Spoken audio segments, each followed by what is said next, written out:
কেন আমি এদেশের মানুষের বুকে বুঝছি কেন এই কেন জবাব আমাদের কাছে নেই। আমাদের একটা পিওএস এসে পুলিশ অফিসার্স হাউজিং সোসাইটি, এই যে 300 ফিটে, আমি তো ইউনিভার্সিটি থেকে সবচেয়ে লেখাপড়া জানা মেধাবী ছাত্র বা শিক্ষিত লোক বলে দাবি করি, আমার সহকর্মীরা দাবি করে, আমরা মিলেই তো ওটা বানাইছি। ওখানে বাড়ি করতেছে, আমাদের আবার 2টা কমিটি বানাইতে হয়েছে। কি করতে কমিটি বানাতে হয়েছে? আমার ডিআইজি সাহেব 1 ইঞ্চি ছাড়বেন না, ওনার ওয়াল আমার ভাঙতে হবে। তাই সাধারণ মানুষকে কি বলে? আমার ডিআইজি সাহেব যে প্লটটা পেয়েছে বাড়ি করতেছেন, উনি 1 ইঞ্চি আইন অনুযায়ী যেটা সারার কথা উনি ছাড়বেন না, ওনার প্রেসিডেন্ট দিয়ে ওইটা ওনাকে নিয়ে নিতে হবে। এই যদি হয় আমাদের মানসিকতা, কিভাবে আপনি এগুলো ঠিক করবেন? এখন আমাদের নিজেদের পরিবর্তন আনতে হবে। নীতি নৈতিকতার পরিমাণ বিষয়টি এত নিম্ন পর্যায়ে আমাদের চলে গেছে। আমার খালি টাকা দরকার, আমার টাকা দরকার। এটা কিভাবে আসতেছে ওটা কোনো ইম্পর্টেন্ট না। ড্রাগ বেঁচে আসতেছে, না জোয়া খেলে আসতেছে, না দুর্নীতি করে আসতেছে, দ্যাট ডাজ নট ম্যাটার। যে কোনো উপায়ে আমার টাকা দরকার। এই কোন এক সমাজে আমরা চলে গেলাম? নীতি নৈতিকতা এইরকম একটা লেভেলে চলে গেছে। সো এটারও ইম্প্রুভ, এটাও হয়তো একটা দুঃশাসন, দীর্ঘদিনের দুঃশাসন এর ফল হলো এইটা। 15 লক্ষ টাকা দিয়ে আপনি কি করেন? 15 লক্ষ টাকা দিয়ে আপনি কুরবানির ছাগল কিনে আনেন। আমি এই বাসায় বাস করি, আমি একজন সরকারি কর্মকর্তা, আমার ছেলে 15 লক্ষ টাকা দিয়ে ছাগল কিনে এনে, আমি একটিবার ভাবি না যে ওই আমার প্রতিবেশী কি ভাবতেছে যে আমি 70,000 টাকা বেতনের চাকরি করি আর আমি 15 লক্ষ টাকা দিয়ে আমার ছেলে ছাগল কিনেছি। এগুলোকে আপনি কোথায় যাবেন বলেন? যাওয়ার একটা জায়গা দেখান আমার, যে আমি ওখানে যাই। এই হলো আমাদের দেশের নীতি নৈতিকতার অবস্থান। মানুষের বিসিএস পাস করে, আপনার ইউনিভার্সিটি থেকে যারা ফার্স্ট ক্লাস ফার্স্ট হচ্ছে, আগে তারা টিচার হতো। টিচার কি হবে রে বাবা তুমি?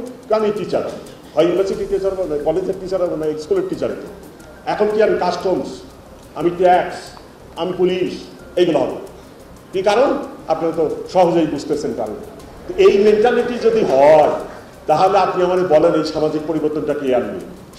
তবে আমার পার্সোনাল ওপিনিয়ন, ব্যক্তিগত ওপিনিয়ন, এই পরিবর্তন আনতে হবে পলিটিশিয়ানদের। It's not the job of the police commissioner, আমার কাজ না, এই কাজ পলিটিশিয়ানদের। ওনারা কিভাবে এইসব পরিবর্তন আনবেন, ওনারা মাথা ঘামান। আমাদের কাজ এটা না। ওনারা হলো একটা বাসের ড্রাইভার আর আমরা হলেন প্যাসেঞ্জার। এখন উনি গাড়ি চালায়, বাসটা চালায়, যেখানে নিয়ে যায় আমাকে তো ওইখানে যেতে হবে। তা আমি প্যাসেঞ্জার হিসেবে তো আর এই গাড়ি ইচ্ছা মতো যেখানে কিছু নিতে পারবো না। পলিটিশিয়ানস আর দি কি বলেন, ড্রাইভিং সিটে, আপনার ড্রাইভিং সিটে, আর আমি প্যাসেঞ্জার। এখন আপনি যেখানে নিয়ে যাবেন, নরকে নিলে আমাকে নরকেই যেতে হচ্ছে।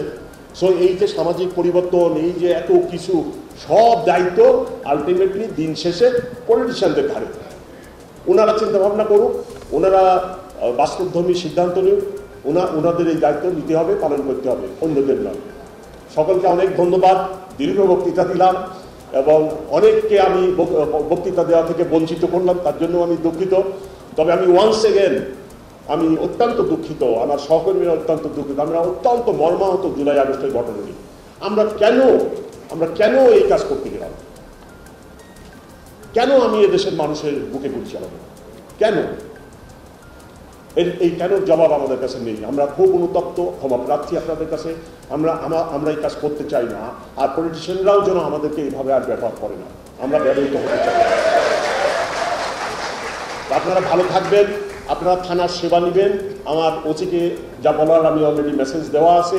আপনারা মামলা করবেন, ঘটনা হলে সত্য ঘটনার মামলা করবেন। আমি বলছি আমার এক থানায় 500 মামলা হোক, হিসাব নিকাশ কৈফিয়ত আমি দিব, জবাব আমি দিব। কিন্তু কোনো লোক ঘটনা হয়েছে কিন্তু ওসি মামলা নিবে না, এই ঘটনা করবে না। 500 মামলাই করবে, কোনো সমস্যা নেই। আপনার বাসায় ডাকাতি হয়েছে, আপনার ছিনতাই হয়েছে, আপনি যদি মামলা না করেন তাহলে তো বিচার হবে না, বিচার পাবেন না। সব মামলা নিয়ে আর চিন্তা করবেন না।